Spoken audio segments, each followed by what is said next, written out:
What was once old is new again. Nox Archaist. Hi, and welcome to another Nox Archaist tutorial video. In this one, I want to talk about quick combat versus tactical combat and when to use each. I'm going to start out here with my party, and you can see that I have some rabble-rousers or some other enemy over here to my left. And so I'll just go over and see what it says here by hitting the space key to wait.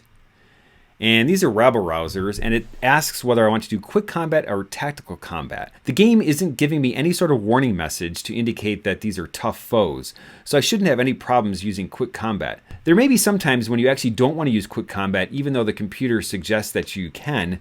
In particular, because quick combat almost always uses magic points, you might want to actually just fight a regular battle and have your fighters at the front just fight off the creatures instead of having your magic users at the back wasting any of their magic. But for now, we'll just go ahead and hit Q to fight the battle. Alright, and you can see that our three fighters at the front, Young Rev, Bridget, and Fira, were able to overcome these foes with no problem at all. So this was a case where quick combat worked great. It saved me time from doing tactical combat. I'm down in the dungeons now, and I'm going to go ahead and fight these spiders and see what happens. Alright, so there's 3 spiders, and it says, fierce foes are before you. Tactical combat is advisable. So in this case, we don't want to ignore that because these spiders can actually spit poison, and they're pretty deadly. So I'm going to go ahead and hit T for tactical combat. And we'll just have Young Rev move up into the fray. Same thing with Bridget.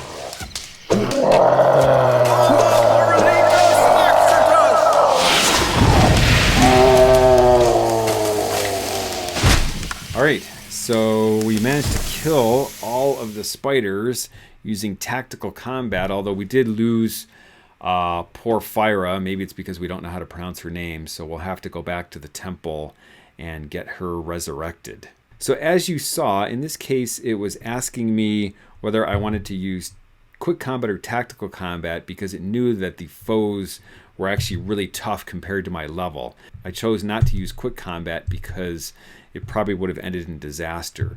There are occasionally times where using quick combat will work against fierce foes, especially if you're fighting against, say, all magic using creatures, because then they're going to be in the front of the battle and they'll have to fight just using melee weapons. But in most cases, if the game warns you that you should use tactical, then that's usually what you should actually do.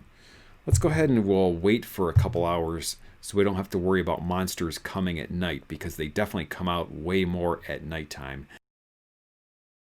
And now we're going to go to the temple and get Fira healed up and resurrected. So I want to go down to the castle and go in there. Okay, I'm inside the castle now, and we want to go visit the healer, who I know is at the back here. Okay, to find the healer in Surteld Castle, you just go around to the right, and then just down this hallway here. And there he is, and if you're lucky, he'll actually be in. Sometimes the healer tends to take long breaks or sleeps in. I'm going to go ahead and talk to the healer. All right, the temple healer asks, thy offering? I want to resurrect. Of course, I want to resurrect Fira. We're actually going to go ahead and get healing for everyone since I'm here. So again, I'll just talk to the healer. So to heal up your entire party, you can either sleep at an inn to get back to full strength, or you can go to the temple healer. And here, the temple healer is going to charge me 12 gold. So I'll go ahead and do that. And now, if I bring up my character roster, you can see that everyone's up to full hit points and full magic points. So I'm ready to go off for another adventure.